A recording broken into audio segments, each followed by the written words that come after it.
Bonjour à toutes et à tous, bienvenue dans Rencontre. Le président chinois Xi Jinping a rencontré son homologue français Emmanuel Macron récemment à Bali, en Indonésie, en marge du G20. Et c'est leur première rencontre en face à face depuis 2019. Et aujourd'hui, nous nous penchons sur les relations économiques entre la Chine et la France. J'ai participé récemment à une émission spéciale avec BFM TV, lors de laquelle j'avais interrogé avec ma consoeur de BFM des experts et des entrepreneurs à ce sujet. Et je vous invite à suivre notre émission spéciale. Bonjour à tous et bienvenue pour ce hors-série La Chine entre coopération et innovation. Avec moi en co-animation, Ma Jiaying, journaliste CGTN, donc Stand for China Global Television Network. Bonjour Ma Jiaying.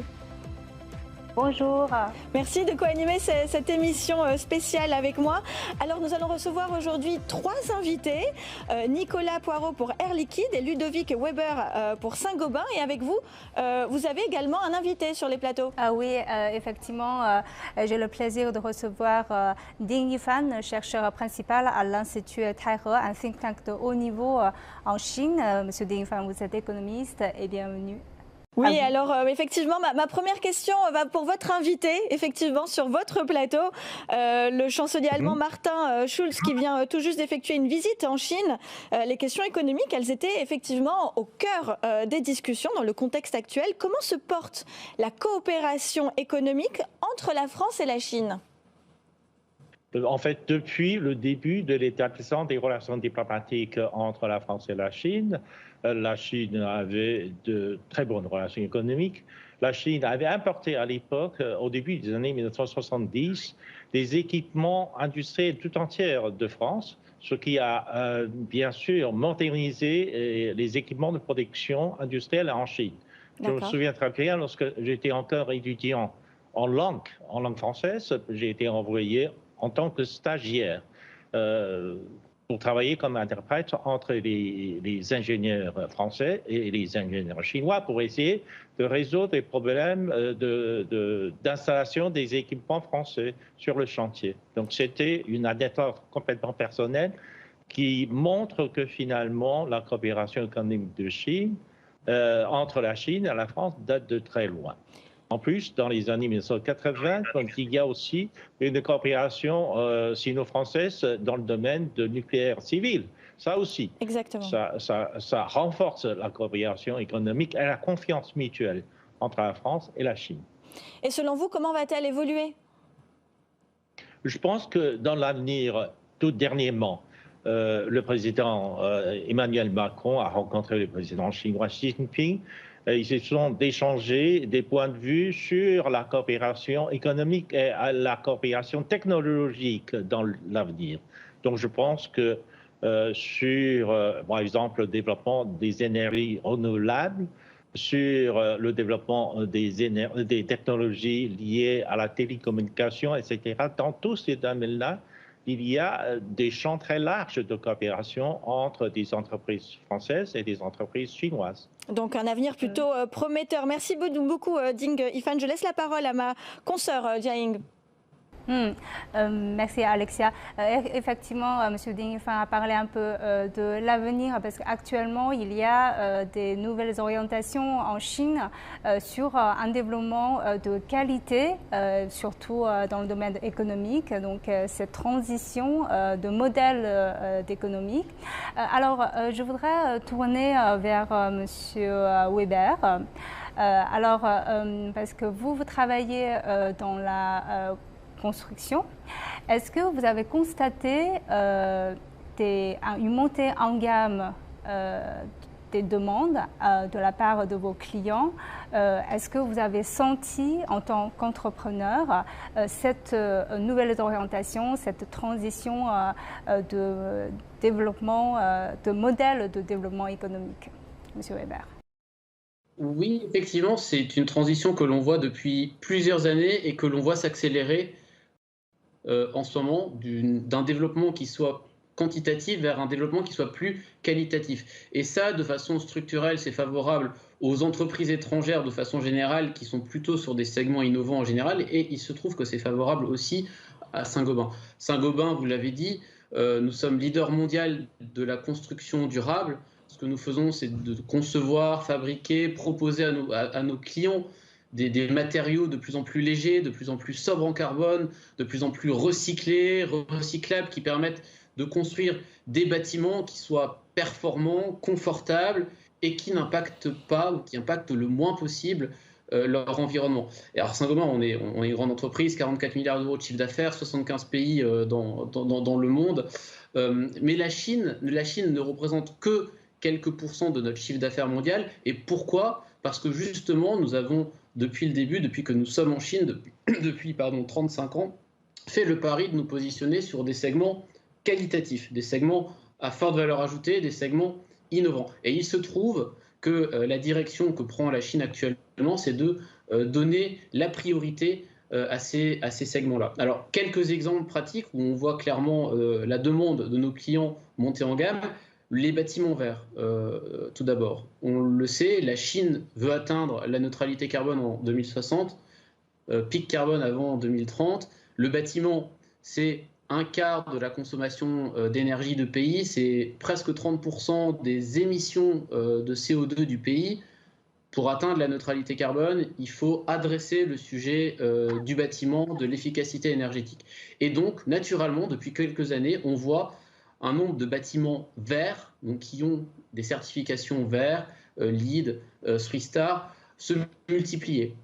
Et par exemple, sur la certification LEED, c'est en Chine, dans le monde, qu'on trouve le plus grand nombre de projets en cours.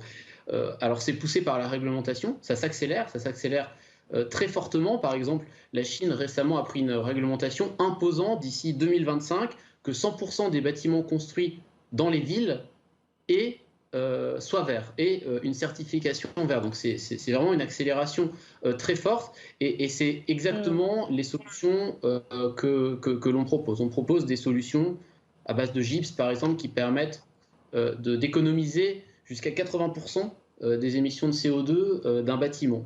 Donc on constate ça dans le bâtiment vert, on constate ça aussi dans le véhicule électrique. Donc il y a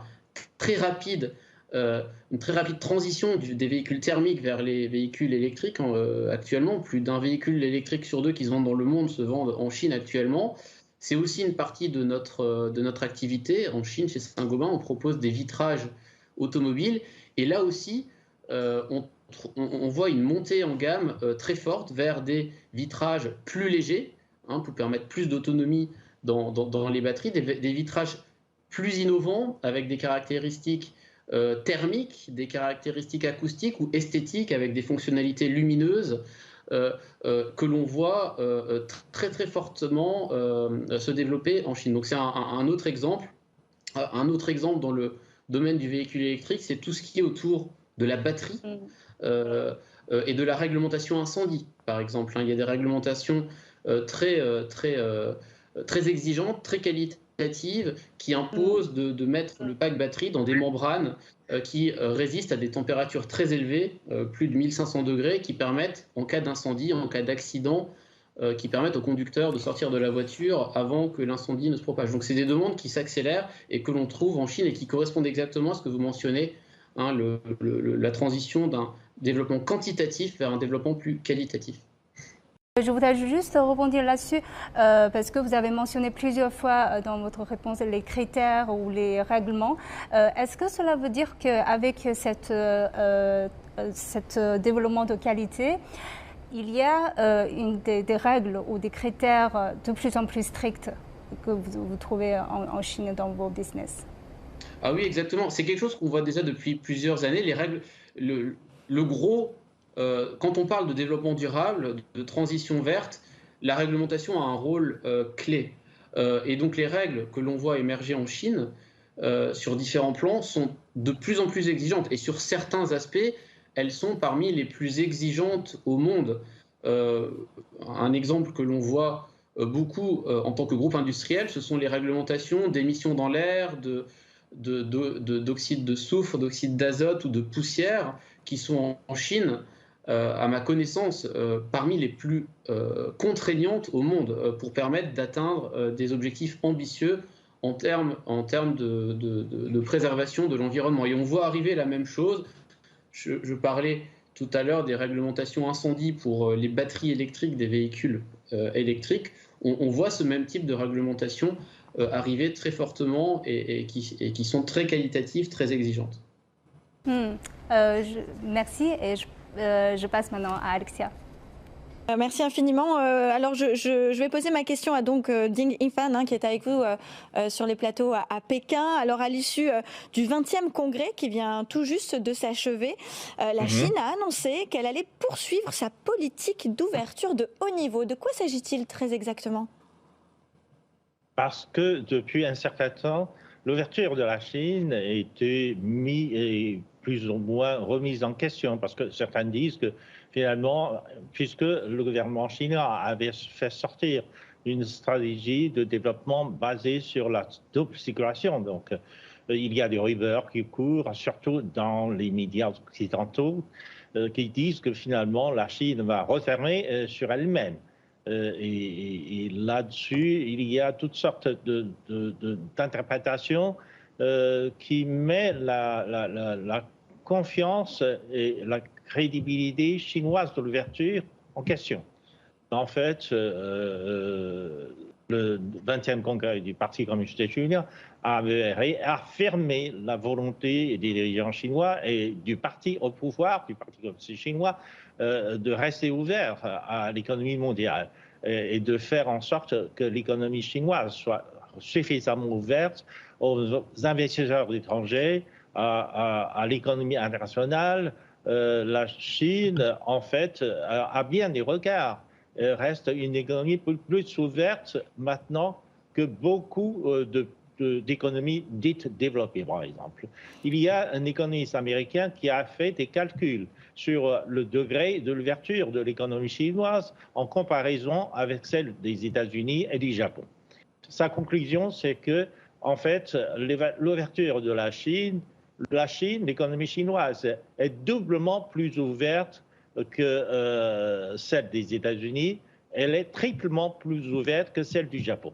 Voilà, en fait, l'économie chinoise est très ouverte. D'accord. Et on veut maintenir cette ouverture pour accueillir plus d'investisseurs étrangers, technologies étrangères, et on veut bien que les entreprises étrangères puissent bénéficier des avantages du marché chinois qui est en train de devenir le plus grand marché de consommation du monde. Le message est en tout cas très clair, mais précision. La Chine reste très ouverte donc à l'économie mondiale. Ma Jiaying, je vous laisse à nouveau poser donc la suite des questions à notre troisième invité du jour. Merci Alexia. Effectivement, notre émission est très intéressante aujourd'hui parce qu'on a des experts, on a des entrepreneurs et là, on a discuté pas mal de la conjoncture. On a parlé de développement, de modèles de développement. Et là, on va plutôt, j'aimerais bien un peu approfondir sur certains secteurs parce qu'on voit que la coopération entre la Chine et la France, il y a cette coopération dans l'énergie qui est un domaine assez traditionnel qui remonte il y a longtemps. Et là, maintenant, je voudrais retourner vers Monsieur Poirot de l'Air Liquide. Vous avez travaillé en Chine pendant de longues années et là, vous travaillez surtout, il y a surtout ce domaine de l'énergie renouvelable qui correspond à l'ambition à la fois chinoise et française de réussir une transition énergétique. Donc pour vous, quelles sont les perspectives de coopération dans ce domaine ? Tout d'abord, bonjour et ravi d'être avec à la fois BFM et CGTN. Merci de l'opportunité d'intervenir. Air Liquide est leader mondial des gaz industriels, des services. Donc, à travers tous ces gaz et toutes ces molécules et ces applications, nous sommes aussi un des pionniers du domaine de l'hydrogène, qui est désormais reconnu comme un des acteurs clés aujourd'hui et demain dans le challenge de l'énergie de transition dont vous parliez. puisque l'énergie, M. Linford le disait tout à l'heure, la relation entre la France et la Chine historique a été très forte sur les thèmes de la production d'énergie, la distribution d'énergie et l'efficacité énergétique.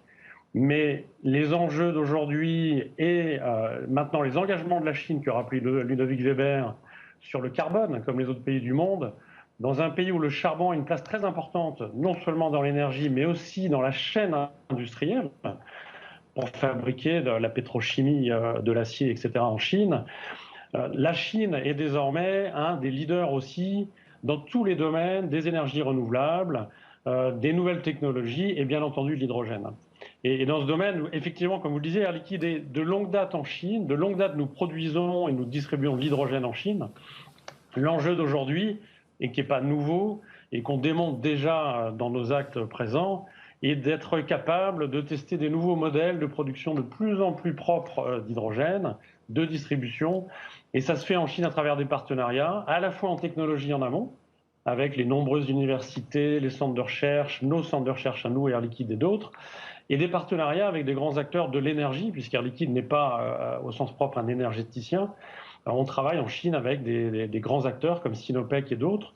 On a annoncé récemment un partenariat à Shanghai avec la grande filiale de Shanghai de gaz naturel pour s'engager dans la construction du plus grand centre de production d'hydrogène de Shanghai qui va alimenter les véhicules de tout ce couloir industriel du Yangtze.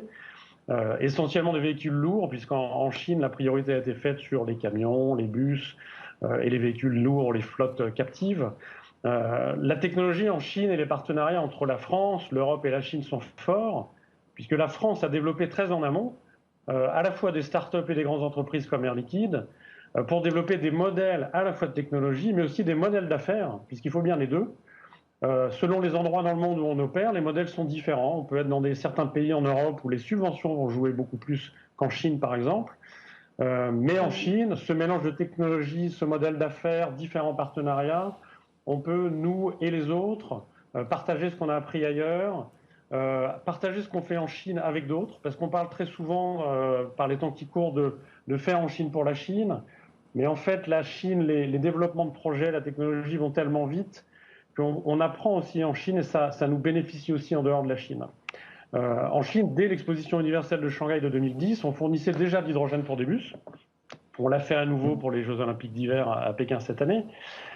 Et on continue, nous et d'autres acteurs français, européens et chinois, de travailler sur tous les angles, parce que l'énergie transition, en Chine comme ailleurs, demande des efforts dans tous les domaines.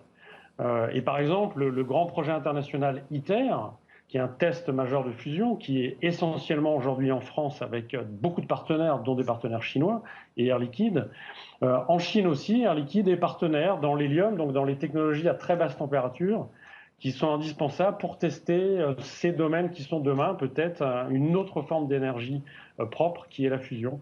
Donc en fait, on est déjà dans le présent, on est dans la décarbonation de l'industrie, de nos clients, de nos partenaires, les aciéries, la chimie, le verre ou les matériaux comme Saint-Gobain. Toute la chaîne industrielle en Chine est en train de se moderniser. Donc on n'est plus dans le même modèle d'économie qui était d'ajouter de la croissance à travers des capacités de production additionnelles un peu partout dans le pays, qui est très vaste et qui en demande beaucoup.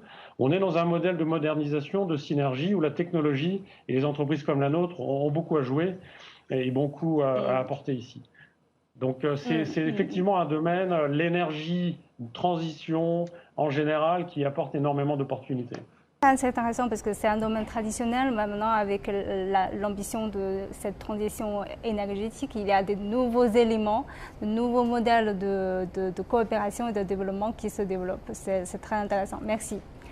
Alexia, je vous donne la parole. Merci Jiaying. Alors il nous reste que quelques minutes. On aimerait faire un petit tour de table avec nos trois invités aujourd'hui.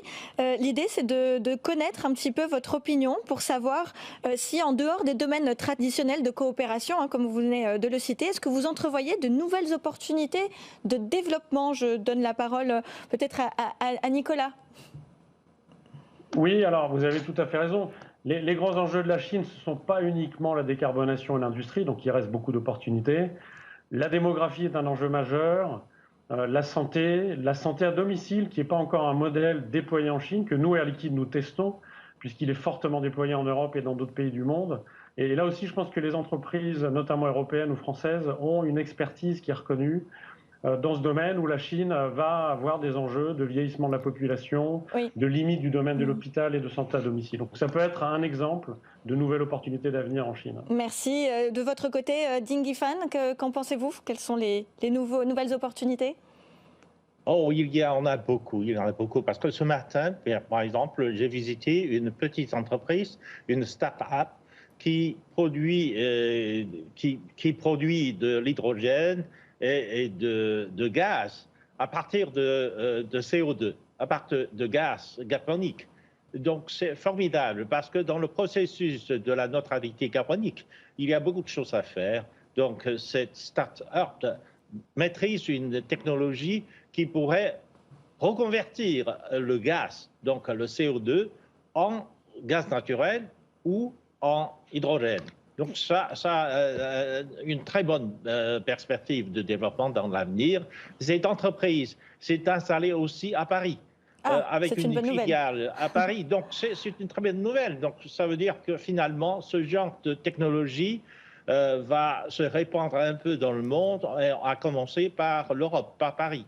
Excellente nouvelle. Oui, ce sont de très bonnes nouvelles. Merci. Donc, en fait, la coopération, un peu dans l'avenir, va se faire un peu dans les deux sens. Il y a de plus en plus de start-up technologiques en Chine qui vont essayer d'exploiter le monde.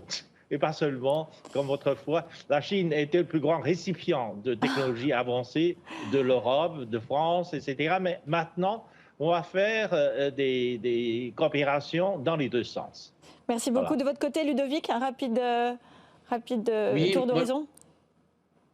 Moi, je rejoins ce qui a été dit. Je pense que les marchés de la neutralité carbone sont une fantastique opportunité en Chine. J'ai parlé de celui des bâtiments verts, avec des matériaux de plus en plus recyclés, utiliser des déchets, des matériaux de déconstruction pour faire des bâtiments à haute performance. Je pense que c'est un boulevard d'opportunités en Chine. Le sujet de l'efficacité énergétique des bâtiments est également une énorme opportunité. La meilleure énergie est celle qu'on ne dépense pas. Et en Chine, pour donner des ordres de grandeur, 1% de consommation en moins dans les bâtiments, c'est l'équivalent d'à peu près 10 centrales nucléaires qu'on n'a pas à construire. Donc voilà, isoler les bâtiments, c'est quelque chose qu'il faut faire, et je suis sûr qu'il y a d'énormes opportunités en Chine. Donc c'est ce que l'on fait chez Saint-Gobain. On a une stratégie gros, un impact. On essaie de se développer tout en ayant un impact positif, notamment sur la planète, et le sujet de l'efficacité énergétique du bâtiment est par exemple une opportunité. Il y en a énormément d'autres dans les marchés de la neutralité carbone et de la sobriété carbone. Merci beaucoup Ludovic. Je laisse la parole à Jiaying. La dernière question pour conclure, je vais m'adresser à M. Ding Yifan qui est sur le plateau de Beijing. Alors, on voit que la conférence annuelle du Financial Street Forum va bientôt démarrer à Beijing, et il a pour but de trouver de nouvelles pistes pour améliorer l'environnement des affaires en Chine. Donc, quand on parle de l'environnement des affaires en Chine, surtout son amélioration, qu'est-ce qu'il s'agit exactement? Parce que c'est quand même très important pour les entrepreneurs qui veulent s'installer en Chine, donc très rapidement. Ah oui, en fait, tout cela, d'abord, il y a une simplification du processus administratif. Donc, l'environnement, disons, l'environnement amical au business, aux affaires commerciales, aux affaires techniques, etc. Ça veut dire qu'on va encore faciliter le travail de l'administration pour faciliter l'installation, l'investissement des entreprises, etc. D'abord, simplification de la procédure administrative, puis service.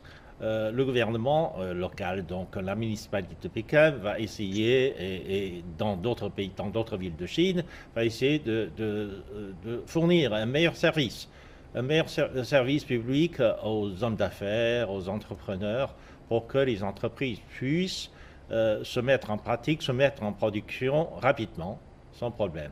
Et à part cela, l'avantage de l'environnement de l'investissement en Chine, c'est qu'il y a des chaînes de fourniture, d'approvisionnement relativement complets en Chine.